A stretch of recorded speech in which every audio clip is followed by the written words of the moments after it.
Hello and welcome to the Backhand Report. My name is Carlos Torres, along with Fred Alvader. We check in on the world of golf to bring you the latest news, insights, analysis, interviews, recaps, previews. Hey, we cover anything and everything golf. In other words, if it happened in golf, we have it for you. Hey, Fred. Hi, how are you? Hey, Carlos, we're going to talk about the Ryder Cup. I know it's a long time before that happens, but news broke last week that they were going to name Zach Johnson as the next captain for the American Ryder Cup team, and they made it official today with the announcement. So you think that's a good pick? Well, I mean, he's a person that has often referred to him as just an ordinary man from Cedar Rapids, Iowa, right? That's where he's from. His family and faith are his pillars of life.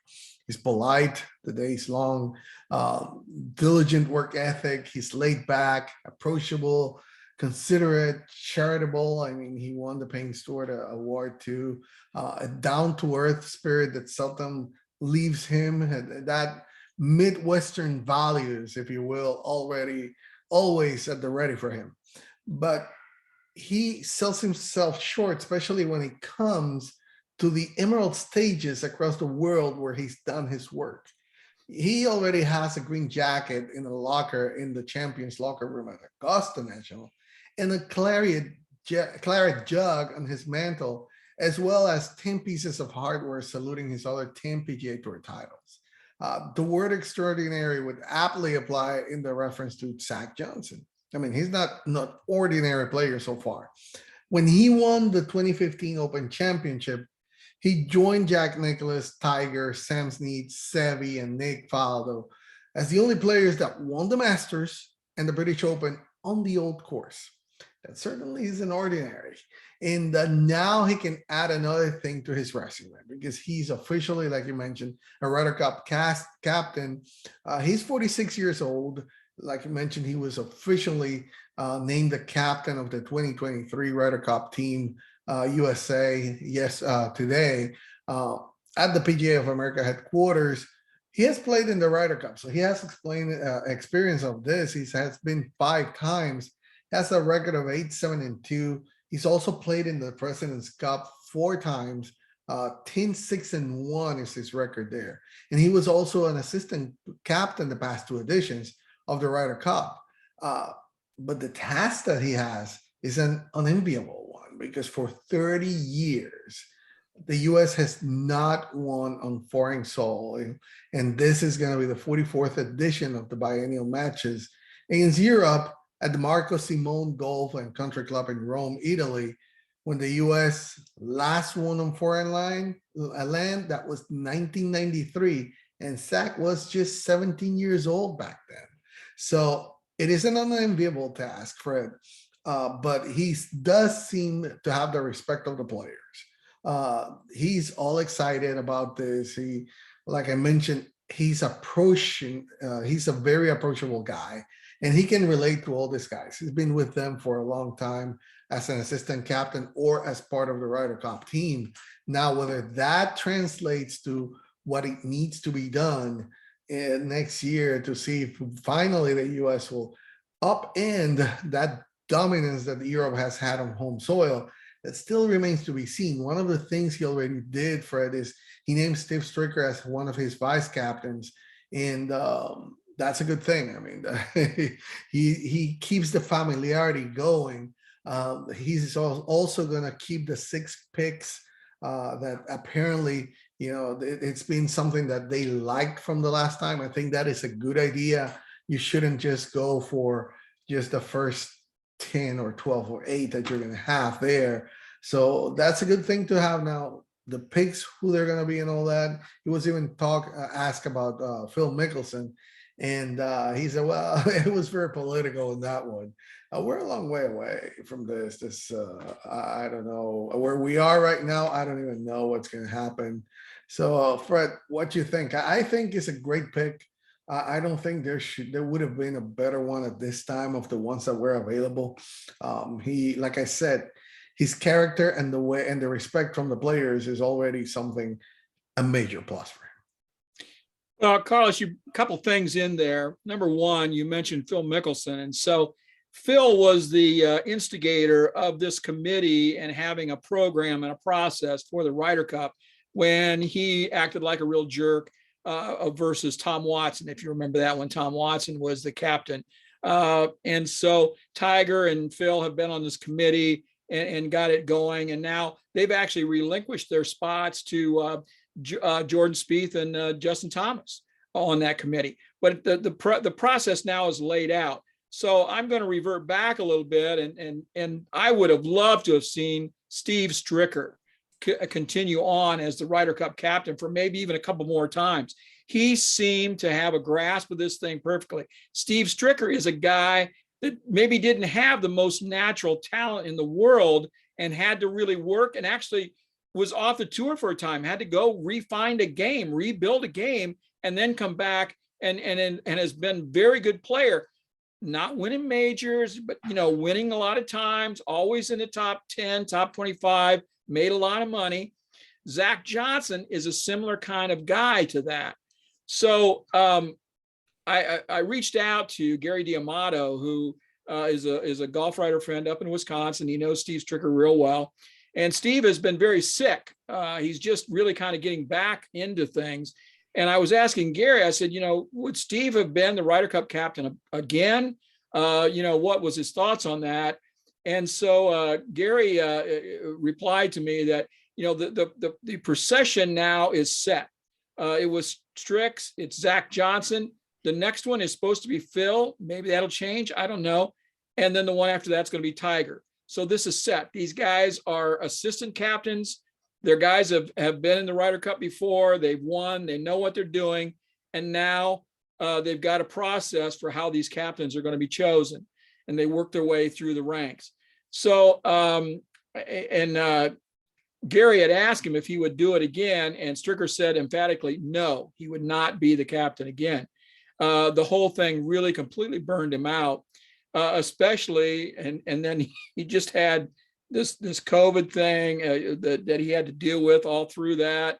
It just wiped him out physically, mentally, and emotionally. So he would not do it again.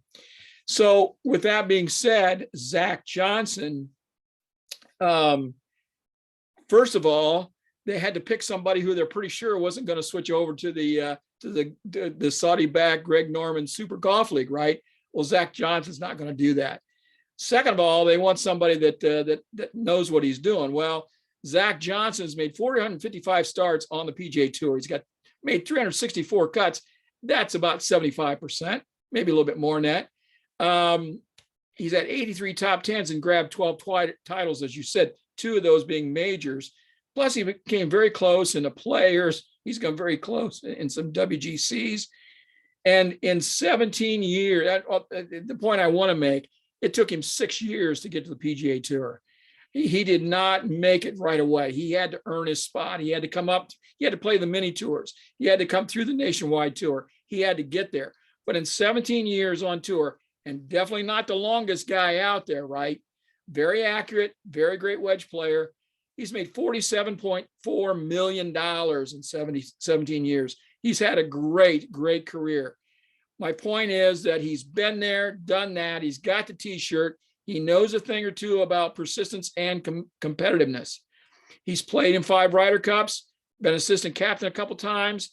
He's a well-liked guy on the tour, should have the players' respect. Strix proved that being a successful Ryder Cup captain is much like being a successful college football or basketball coach. It's all about the recruiting. It's who you pick. He's got 6 picks. Stricker put his money on the young guys that were aggressive and wanted to prove a point, not just the same old guys meeting up for their biannual buddies golf trip called the Ryder Cup.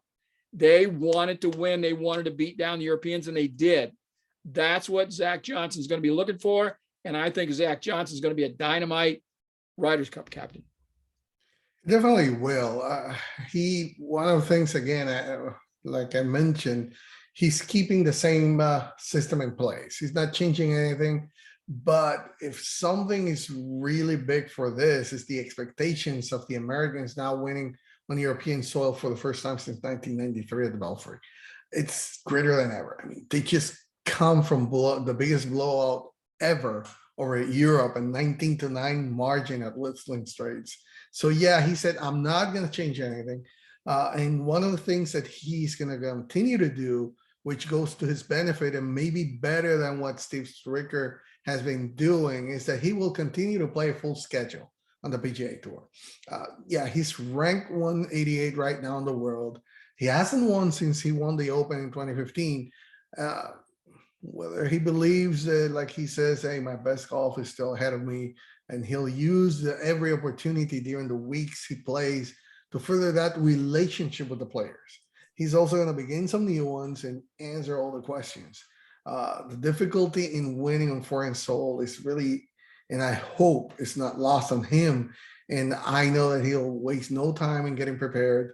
But again, it's a daunting task. What's going to happen? Because if somebody knows what the Europeans are going to do and the type of style, which is the one that he plays, that the Europeans are going to set up that course by, is going to be Zach Johnson. So at least on that end, I think they did a great job. But turning over to the other side, that is still in turmoil, which is a good thing for the Team USA. They still don't know who the captain is going to be. They've been talking, well, everybody thought it was Lee Westwood, but I think now with the, that relationship that he had, that flirting that he had with the Saudi Cup Plus, he said, yeah, no, I'm not going to do it. I don't think it would be a good idea anyway to get Lee. He would be a very controversial and maybe confrontational type of captain. Talking about maybe Henrik Stenson, Luke Donald. There's a lot of talk about them, but also we know that Henrik Stenson is another one that is on the fence on whether to join the Asian Tour, the Super Golf League, and I think it's going to happen. So that leaves really which should be the really good captain pick, which should be Luke Donald to me. Luke Donald and Zach Johnson, two players, very same quality and very respected on his side, very loved by his peers there on the European team. And I think he would be able to bring that unity that they need to gain back. Now, whether they are able to gain and regain that swag that they had, and also the talent that they need to have to win, even if they set up the course, that still remains to be seen as well. But I think it should be Luke Donald on the front. Yeah, it's kind of looking like Luke Donald, isn't it? Henrik Stenson, there's still rumors about him jumping over the Super Golf League. If that happens, the PGA Tour owns a piece of the European Tour. So even though the PGA of America owns the Ryder Cup, the PGA Tour still has a say on the European Tour team and captain. Okay. So if somebody's going to go to the new league and forsake the European Tour, the PGA Tour is not going to let Henrik Stenson be a captain if he's going to jump ship. So it's going to have to be somebody that's going to be around. And Luke Donald would be a good choice as anybody. But you know what? I mean, for them, they've still got time. They don't have to decide just yet. It's still plenty early in the process. We got a whole nother year yet or so before we can start worrying about it too much. But as we're talking about this, in the tournament's going to be played in Italy, that bastion of great golf. I mean, there's a lot of great golf tournaments played in Italy, right? I mean, you can wait a minute. I can't think of any. I'm sorry. No, there is not a lot of great golf played in Italy. There's no majors played there. There's only a couple players that have even ever come out of there that has made it in the world of golf that have really made it up to the big tour up on the screen. So it's not really an advantage for the European Tour, I don't think, being in Italy. I see that as a neutral site, really. So there's no real advantage there. And unless the European captain decides to do like Stricker did last year for the American team and get a bunch of young, aggressive guys. Now, you and I both know there's a bunch of young, aggressive guys out there in Europe right now. And in another couple of years, we're going to start seeing those guys over here in the United States. Matter of fact, Higo played last week. I saw his name on the leaderboard. So, and the twins, Hodgegaards, and some of these other guys. So there's a lot of good young guys that might be just coming really into their own in another year or so, getting ready for that Ryder Cup. So that's the things that Luke Donald, whoever's going to be the captain, is going to want to look for. So who's going to be the European Ryder Cup captain? We don't know. The good money, the smart money is probably on Luke Donald. If Henrik Stenson would be the guy if he decides not to go to the Asian Tour, Carlos. I still think Luke is the favorite. I mean, I remember last month, well, we're almost in March, but yeah, in at the end of January, Patty Harrington, who is one of the 5 members of that committee that is selecting the captain for Team Europe, he gave a ringing endorsement for Luke Donald, and there's been a lot of talk about that happening. But talking about Italy, anywhere they play in Europe, Fred, it's going to be home to field advantage. It doesn't matter where it is. They can be playing in the smallest country in the world in Europe, and it's going to be home field advantage.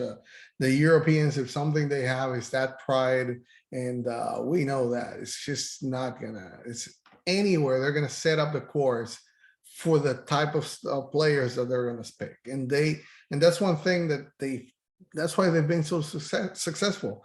They pick the players, they set up the course for those type of players, and it's totally the opposite of what the Americans is going to be. So I'm too old school. I want to see that Ryder Cup in Scotland or England or maybe even Ireland, possibly Spain, but Italy, that doesn't resonate with me, Carlos. It will. You'll see that it'll be full of people. Okay, they have two brothers. Will the Pope be there? I'm sorry? Will the Pope be there? No, he won't. But you know, the Molinaris are Italy's product, the Matteo Manassero. So they've had history of great Italian players. So they will be following the Europeans there. And I know it's going to be home field advantage all the way. Francisco Molinari's like falling off the grid. Does he still even play? He's still playing, but even if he doesn't make it, I think we'll talk about the team later. But anyway, it's great to see that Zach Johnson is going to be on this side, and I'm sure. Let's put it this. I'm going to put it today. It's February 28th, 2022. Luke Donald's going to be the team captain for Team Europe. So that's it. Anything you want to say before we close? I'm good. Thank you. All right, so thank you for joining us. It's always our pleasure to bring you the latest in the world of golf, information and news for you. So remember to subscribe to our channel. It's right there in the description. So please do that and follow us so you can keep up to date with any videos that we come for you with any latest news and information. Thank you for joining us.